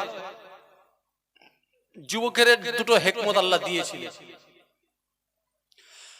ওই বাদশা, যে বাদশা এই যুবককে পাঠিয়েছিলেন জাদুকরের কাছে, ওই বাদশার দরবারে এক বর্ণনায় রয়েছে মন্ত্রী, আর এক বর্ণনায় রয়েছে যে বাদশার দরবারে কোনো এক পদ গ্রহণকারী মানুষ। সে মানুষটার চোখের ওই সমস্যা ছিল। এখন অনেক খোঁজাখুঁজি করার পরে এক পর্যায়ে চলে গেল যে ওই যুবক ব্যক্তি চোখে হাত বোলালে যুবক ব্যক্তির ওসিলায় আল্লাহ চোখটা সুস্থ করে দেয়। এ নওজওয়ান যুবকেরা, ছেলেরা, বাচ্চারা, পর্দানশীনা মা ও বোনেরা, একটুখানি শুনে যান। রাতের বেলা এমত অবস্থায় বাদশাহ দরবারের মন্ত্রী চলে গেলেন, ওই যুবকের কাছে পৌঁছে গেলেন। যুবকের কাছে পৌঁছে গিয়ে বললেন, বাবা যুবক, বাবা যুবক, তুমি নাকি শুনেছি তুমি নাকি অন্ধ মানুষদের চোখের উপরে হাত বুলালে তারা চোখের দৃষ্টি ফিরে পায়। বাবা যুবক, তুমি কি আমার চোখের দৃষ্টিটা ফিরিয়ে দিতে পারবে? যুবক সঙ্গে সঙ্গে বাদশাহ দরবারে মন্ত্রীকে ডেকে বললেন, এ মন্ত্রী, না না না না না না, আমার কোনো ক্ষমতা নেই, আমার কোনো শক্তি নেই চোখের দৃষ্টিটাকে ফিরিয়ে দেওয়ার মতো। আমার আল্লাহ চোখের দৃষ্টিটা ফিরিয়ে দেন। আমার আল্লাহর প্রতি যদি তুমি ঈমান নিয়ে আসো, আমার আল্লাহকে যদি রব বলে বিশ্বাস করো, তাহলে আমি আমার আল্লাহর কাছে ফরিয়াদ করতে পারি, আমার আল্লাহর কাছে চাইতে পারি, আমার আল্লাহ তোমার প্রতি রহম করতে পারে। কিন্তু সত্য হলো আমার আল্লাহর প্রতি ঈমান নিয়ে আসতে হবে। এক পর্যায়ে মন্ত্রী কি করলেন, চোখের দৃষ্টিটা ফিরে পাওয়ার জন্য, নিজের চোখে দেখবার জন্য যুবকের হাতে বায়াত গ্রহণ করে ইসলাম গ্রহণ করলেন। তিনি কালেমা পড়লেন। কেমত অবস্থায় তিনি যুবক ব্যক্তি আল্লাহর কাছে ফরিয়াদ করলেন, আল্লাহ, এই মন্ত্রীর এই মানুষটার, আপনার এই বান্দার চোখটাকে সুস্থ করে দেন। আল্লাহ পাক আপনি সেবাকারী, আপনি তো সব কিছুর মালিক, আল্লাহ আপনি আপনার বান্দাটাকে সুস্থ করে দেন। এক পর্যায়ে যুবক ব্যক্তি মন্ত্রী চোখের উপরে যেই না আঙুলগুলো বোলালেন, সঙ্গে সঙ্গে মন্ত্রী নিজের চোখ দিয়ে দুনিয়া সব কিছু দেখতে পায়। যুবক ব্যক্তি মন্ত্রীকে ডেকে বললেন, চলে যাও রাজ দরবারে পৌঁছে যাও।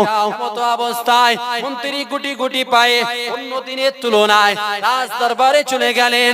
রাজ দরবারে যেই না গেলেন, রাজা মশাই দূর থেকে লক্ষ্য করে দেখতে পেলেন কি ব্যাপার, মন্ত্রী তো কালকের মন্ত্রী চোখে দেখতে পাচ্ছিল না, আজকের মন্ত্রী কিভাবে সব কিছু দেখতে পায়? তো অন্ধ ছিল বেটা, আজকে দেখতে পাচ্ছে কিভাবে? কি ব্যাপার, তুমি না কালকে অন্ধ ছিলে? জি জাহাবানা, আমি অন্ধ ছিলাম কালকে। তুমি চোখের দৃষ্টি ফিরে পেলে কিভাবে? জাহাবানা, এমন একটা যুবক রয়েছে যে যুবক চোখের উপরে হাত বোলালে হাতটা চোখের দৃষ্টি ফিরে পায়। এক পর্যায়ে চলে আসলো, ওই বাদশাহ দরবারের ওই মন্ত্রী স্বীকার করে ফেললেন যে আমার আল্লাহ আমার চোখটাকে শেফা করেছে।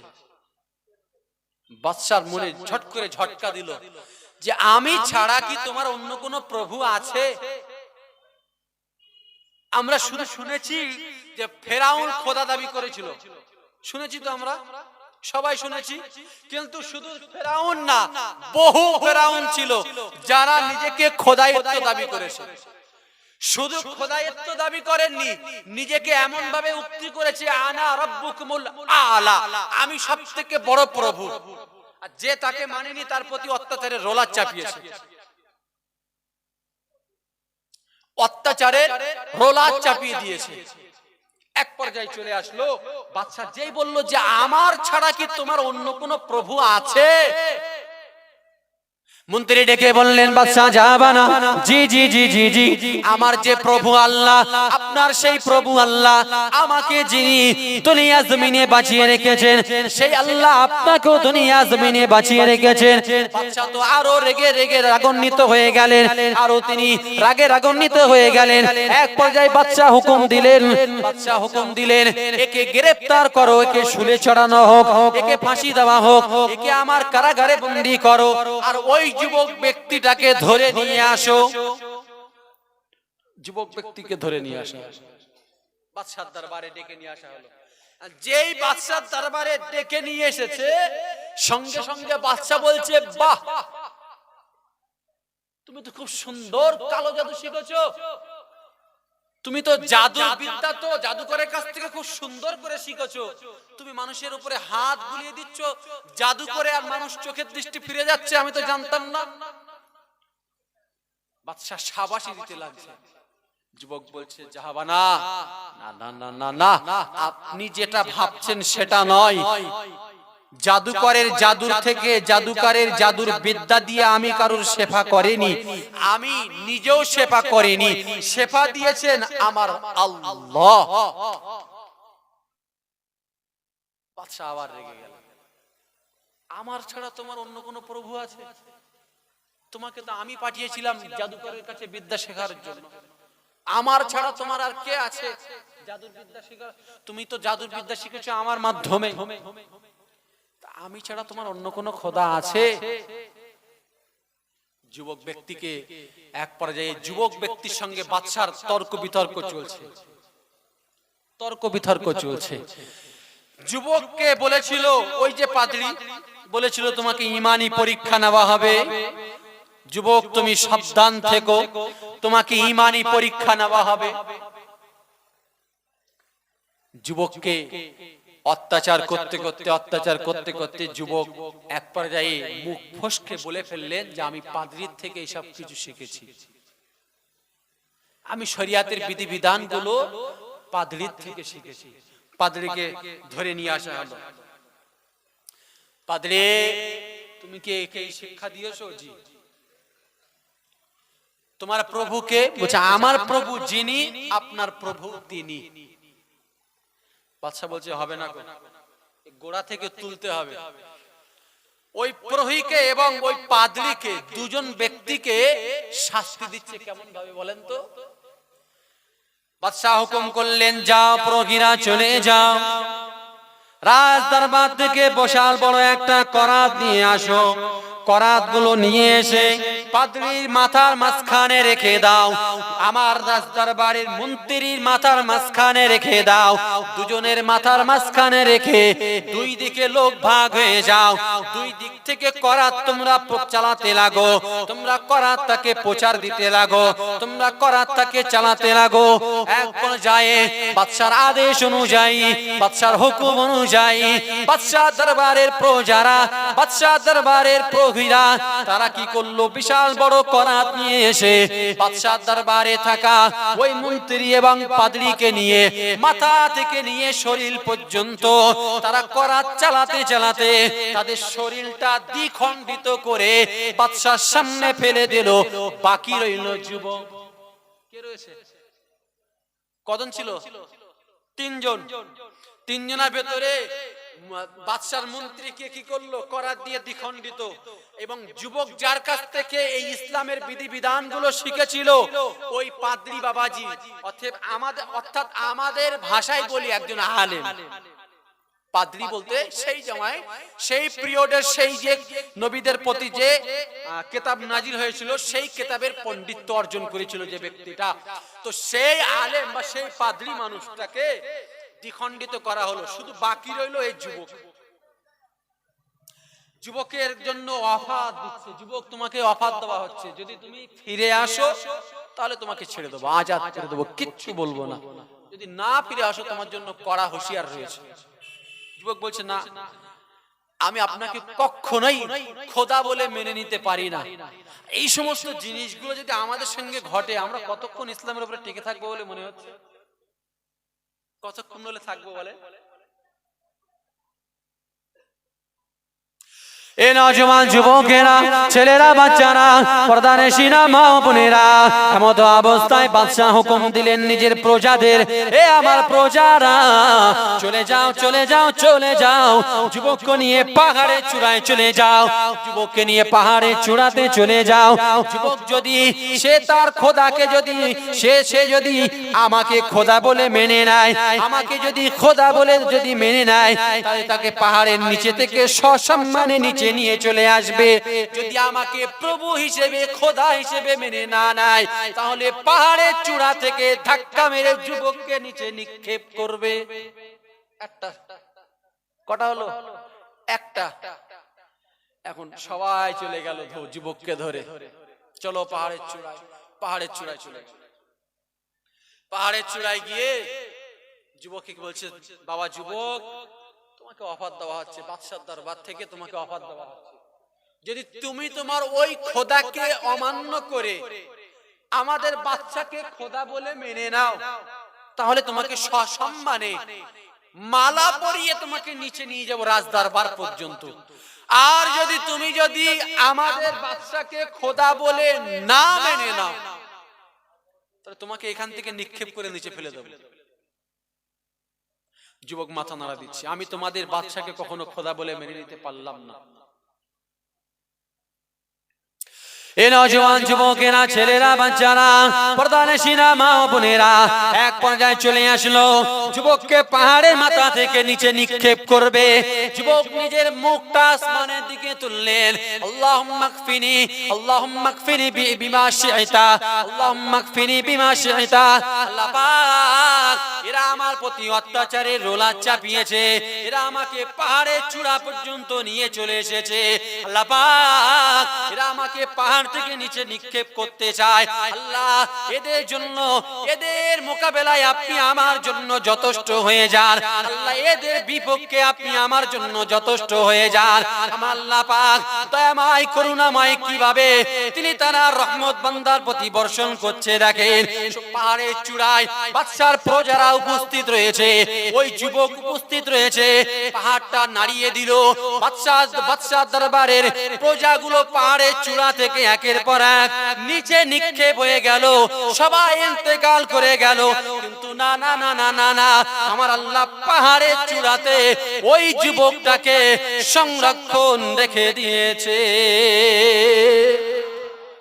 সবাই নিচে পড়ে গেছে।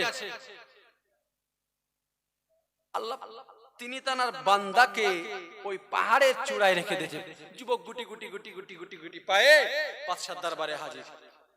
বাদশা বলছে, কি ব্যাপার, তোমার তো আসার কথা ছিল না, যাদের আসার কথা ছিল তারা কোথায়?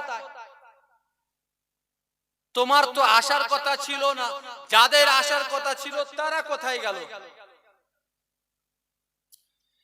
যুবক দেখে বলছে, বাদশা জাহাবানা, আমার আল্লাহ আমাকে বাঁচিয়েছে, তাদের কৃতকর্মের ফল আল্লাহ তাদেরকে দিয়ে দিয়েছে। বাদশা আরো রেগে গেলেন। বাদশা এমত অবস্থায় হুকুম করলেন, এ আমার প্রজারা, চলে যাও চলে যাও, সমুদ্রের মাঝে চলে যাও। সমুদ্রের মাঝে নিয়ে তোমরা যুবককে চুবিয়ে মেরে ফেলবে।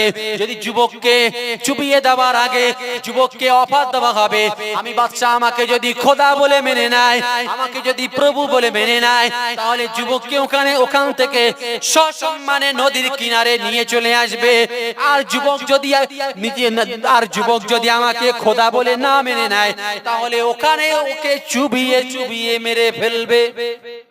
আবার নিয়ে গেলেন, বোর্ডে করে নিয়ে গেলেন সমুদ্রের মিডল পয়েন্টে নিয়ে। বলছে, যুবক এখন অফার দিচ্ছি, বলো আমার বাদশাকে খোদা বলে মানবে? যুবক বলছে, না, আমার জন্য অসম্ভব। এমত অবস্থায় কি হলো, মানুষেরা ওই যুবককে ধরে সমুদ্রে চুপাতে লাগবে, তার আগে আবার যুবক মাথাটা উঁচু করলেন, আল্লাহ এরা আমার প্রতি অত্যাচারের রলা চাপিয়ে দিচ্ছে, একটার পর এক নির্যাতন দিচ্ছে, আল্লাহ এদের বিপক্ষে আল্লাহ আপনি আমার জন্য যথেষ্ট হয়ে যান। এক পর্যায়ে চলে আসলো, আল্লাহ একটা ঢেউ দিলেন, যে ঢেউতে ওই টোটাল বোটটা উল্টে গেল। আল্লাহ ওই যুবককে সংরক্ষণ রেখে বাদশার প্রজাদের সমুদ্রের তলদেশে ডুবিয়ে মেরে দিল। যুবক সসম্মানে ওখান থেকে সমুদ্রের কিনারায় আল্লাহ আমার আল্লাহ যুবককে, তিনি তার বান্দাকে সমুদ্রের মিডল পয়েন্ট থেকে সমুদ্রের কিনারে পৌঁছে দিলেন। আর যুবক গুটি গুটি গুটি গুটি গুটি গুটি পায়ে বাদশার দরবারে হাজির। বাদশা আবার বলছে, কি ব্যাপার, তোমার তো আসার কথা ছিল না, যাদের আসার কথা ছিল তারা কোথায়? যুবক বলছে, বাদশা জাহাবানা, আমার আল্লাহ আমাকে বাঁচিয়েছে, আর তাদের কৃতকর্মের ফল আমার আল্লাহ তাদের দিয়ে দিয়েছে।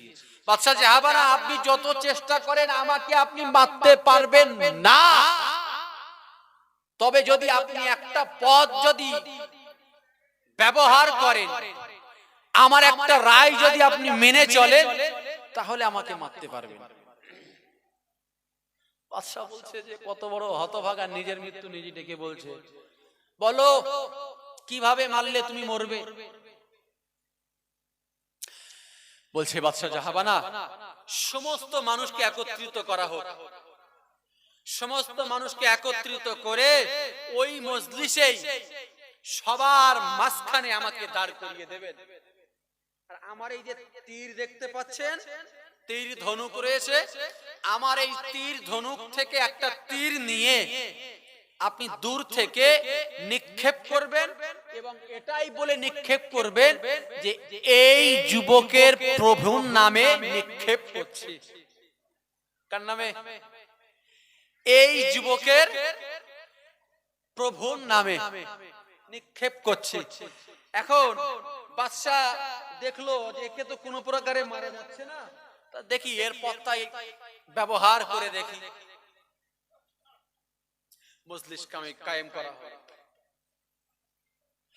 এ নওজওয়ান যুবকেরা, ছেলেরা, বাচ্চারা, পর্দানশীনা মা ও বোনেরা, একটুখানি শুনে যান, রাতের বেলা আমরা ইসলামটাকে পেয়েছি সহজে, আমরা ওই জন্য ইসলামটা কদর করি না। মায়ের পেট থেকে দুনিয়া জমিনে এসেছি, আমাদের একটা মুসলিম নাম রেখে দেওয়া হলো। কিছুদিন অতিক্রম হতে না হতে পিতা আমাদের খাতনা দিয়ে দিল। কিছুদিন অতিবাহিত হতে না হতে মা আমাদেরকে নতুন টুপি, নতুন জামা পরিয়ে বলল, বেটা যাও, চলে যাও, জুম্মা পড়তে। এমন করে আমরা ইসলামটাকে মেনে নিয়েছি। আমরা মনে করি ইসলামটা কত সহজ, কিন্তু না না না না না না, তারা ঈমান নিয়ে এসেছিল। তাদের থেকে এবং আমাদের ভিতরে, তাদের মধ্যে এবং আমাদের ভিতরে কতটা পার্থক্য দেখেন। তারা ঈমান নিয়ে এসেছিল, ঈমানের উপরে অটল থাকার জন্য, ইসলামের উপরে অটল থাকার জন্য তারা কতটা পরীক্ষা তাদের দিতে হয়েছে। পাহাড়ের চূড়ায় উঠতে হয়েছে, আল্লাহ সেখান থেকে হেফাজত করেছে। এক পর্যায়ে সমুদ্রের কিনারে নিয়ে চলে গেল, আল্লাহ সেখান থেকে তাকে হেফাজত করলো। এক পর্যায়ে চলে আসলো, সমস্ত মানুষকে একত্রিত করা হলো। যুবকের কথা অনুযায়ী, যুবক ব্যক্তির কথা অনুযায়ী যুবককে সবার মাঝখানে দাঁড় করিয়ে দেওয়া হলো এবং যুবকের ওই তীর এবং ধনুক থেকে একটা তীর নিয়ে যুবক ব্যক্তির দিকে ইশারা করে ওই ব্যক্তিটা বলতে লাগলো, এই যুবকের রবের নামে নিক্ষেপ করলাম। যেই নিক্ষেপ করলো, সঙ্গে সঙ্গে তীরটা সোজা চলে এসে যুবকের, হাদিসের ভিতরে রাসূল বলছে যে ওই যুবকের কানের এই লতি বা পাতা, আমরা পাতা বলি তো বাবু, কানের পাতা বলে থাকে, এটা কানের এই পাতা এসে লাগে, শরীরে লাগেনি, পাতায় লেগেছে, কানের পাতায় সামান্য লেগেছে। এখান থেকে কয়েক ফোঁটা রক্ত বার হয়েছে, যুবক ওখানেই ইন্তেকাল করেছে। মানে দৃশ্যটা দেখেছে কারা? কারা দেখেছে? সমস্ত মানুষ। কারণ যুবকের তো শর্ত ছিল যে সমস্ত মানুষকে একত্রিত করে মিডল পয়েন্টে আমাকে ডেকে তীর মারবে। তো যুবককে যখনই মারছে, এই দৃশ্যটা সবাই দেখেছে, সবাই জানে যুবককে পাহাড়ে নিয়ে গিয়েছিল, প্রজারা মারা গেছে, যুবক মারা যায়নি। যুবককে সমুদ্রের কিনারে নিয়ে যাওয়া হয়েছিল, যুবককে সংরক্ষণ করে আমার আল্লাহ রাজ দরবারে পাঠিয়ে দিয়েছে, কিন্তু রাজ দরবারের প্রজাগুলো সমুদ্রের তলদেশে পৌঁছে গেছে। কোনো মতেই বাদশার কোনো পদক্ষেপে যুবককে মারা যায়নি, যুবকের কথা অনুযায়ী যুবককে মারা গেছে। নিশ্চয়ই যুবকের রবের পাওয়ার আছে। একটু তাকবীর দেন, নারে তাকবীর। একটু মন খুলে তাকবীর দেন না, নারে তাকবীর। মন খুলে দেন না, নারে তাকবীর। ভাইজান হুজুর কিবলা, ভাইজান হুজুর কিবলা, নারে তাকবীর। আমার দাদা হুজুরের হক সিলসিলা, আমার দাদা হুজুরের হক সিলসিলা।